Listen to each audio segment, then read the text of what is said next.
en cette année 2025. Il y a des gens qui stagnent dans leur vie. Il y a des gens qui dans leur vie ne voient pas des portes s'ouvrir parce qu'ils n'ont pas compris leur identité en Christ. Si tu comprends ton identité, si tu comprends qui tu es, ta vie va passer à un autre cap. Ta vie va passer à une autre dimension. J'aimerais te dire qu'il y a une puissance dans la prière de déclaration. Il n'y a pas plus puissante prière que la prière de déclaration avec la parole de Dieu.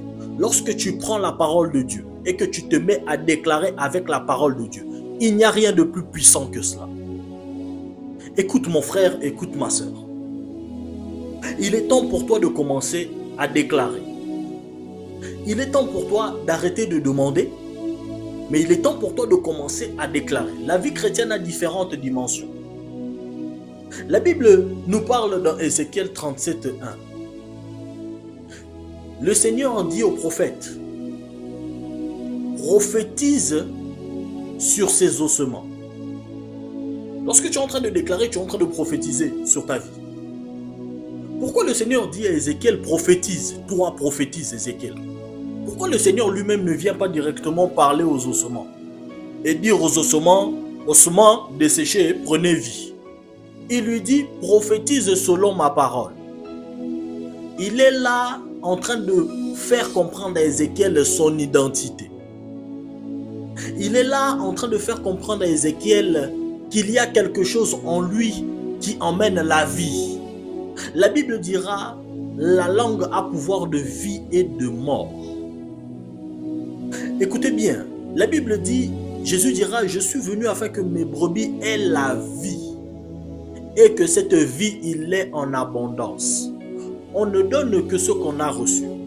Si en toi maintenant Jésus a mis la vie, c'est-à-dire que tu as la capacité de créer la vie.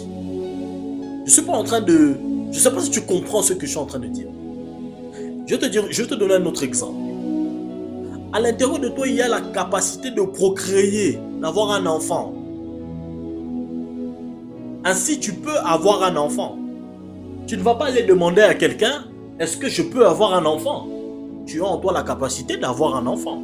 Tu vas avoir un enfant. Les choses spirituelles, c'est la même chose. Vous savez, je vais donner encore un autre exemple. Dans une maison, frères et sœurs, un invité et un enfant ne prennent pas les choses de la même manière. L'invité va venir et il va dire, s'il vous plaît, est-ce que vous pouvez me donner de l'eau? Il va demander, parce qu'il n'est pas chez lui. L'enfant, lui, parce que tout ce qui est à son père est à lui, parce que tout ce qui est à sa mère est à lui, il ne va pas demander comme l'invité a demandé. Il va dire, ah maman, j'ai soif, je vais boire. Vous voyez qu'ils ne sont pas dans la même dimension. Le rôle de sa mère va être simplement de le guider à savoir où se trouve l'eau. Sa mère va lui dire, ah d'accord, eh bien, j'ai mis les bouteilles d'eau en haut du frigo. Ou j'ai mis les bouteilles d'eau à tel endroit. Vous comprenez ce que je veux dire? Tu es enfant de Dieu. Jésus est venu à la croix mourir afin de te réconcilier avec Dieu. Ainsi, lorsqu'il t'a réconcilié avec Dieu, il t'a réconcilié avec toutes les bénédictions que Dieu avait prévues pour toi. Ainsi, la Bible te dira que tu es béni de toutes sortes de bénédictions en Christ. Il est temps pour toi d'arracher tes bénédictions. Rentre en 2025 en arrachant tes bénédictions. Rentre en 2025 en déclarant. C'est pour ça que nous avons prière et déclaration matinale. Rentre en 2025 en déclarant. Cesse de demander. Tu n'es pas un invité. Tu es enfant de Dieu. Et Christ a déjà tout accompli. Et parce qu'il a déjà tout accompli, tu as le droit sur tes bénédictions. Tu as en toi déjà le pouvoir de déclencher tes bénédictions, de procréer de tes bénédictions. Tu as en toi le pouvoir de procréer. Tu as en toi le pouvoir de déclencher. Tu as en toi le pouvoir de prophétiser sur tes bénédictions. Tu as en toi le pouvoir de donner la vie dans ta vie. Parce que Christ a mis en toi sa vie. Alléluia. Alors mon frère, ma soeur, N'entre pas en cette année 2025 comme un invité. Passe un autre cap. Tu es enfant de Dieu. Tu n'es pas invité.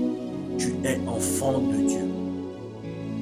Le Seigneur dira à Ézéchiel, il lui dira, prophétise sur ces ossements selon ma parole et dis-leur, prends la parole de Dieu en cette année 2025 et déclare sur ta vie. Tu déclares que parce que la parole de Dieu dit que tu n'es pas la tête et non la queue avant un entretien, tu te mets à déclarer qu'il n'y aura aucune épreuve, aucune question qui va te bloquer. Entretien d'embauche, il n'y aura aucune chose qui va t'empêcher de bien répondre. Il n'y aura aucune personne qui va t'empêcher d'avoir ce poste. Tu déclares au nom de Jésus que parce que tu es la tête et non la queue, tu vas avoir ce poste. Que parce que tu as des projets de paix et non de malheur, tu vas avoir ce poste. La Bible nous raconte une histoire extraordinaire. Je vais finir sur ça. La Bible raconte l'histoire d'Isaac. La Bible dit, déjà plus haut que sa mère était stérile. On sait tous, Sarah était stérile. Mais la Bible dit également que la femme de Isaac était également stérile. Ce qui est extraordinaire, c'est que simplement Isaac pria et il eut un enfant. Sarah, ça a duré. Isaac pria et il eut un enfant. J'aimerais te dire une chose, c'est qu'il y a des dimensions dans la vie chrétienne. Il y a des dimensions. Isaac n'a pas attendu 40 ans pour avoir un enfant. Il n'a pas attendu ça. Il a simplement déclaré et il eut un enfant. Il est temps pour toi de déclarer. Il est temps pour toi de cesser de te comporter comme un invité. Et il est temps pour toi maintenant d'entrer dans tes promesses. Il est temps pour toi de prendre tes promesses. Il est temps pour toi d'arracher tes promesses. Que Dieu te bénisse et que cette année 2025 soit pour toi une année où tu vas arracher tes bénédictions. Une année où tu vas aller dans une autre dimension. Une année où tu vas vivre des choses extraordinaires en déclarant tes bénédictions. C'était l'apôtre Jonas. Que Dieu vous bénisse.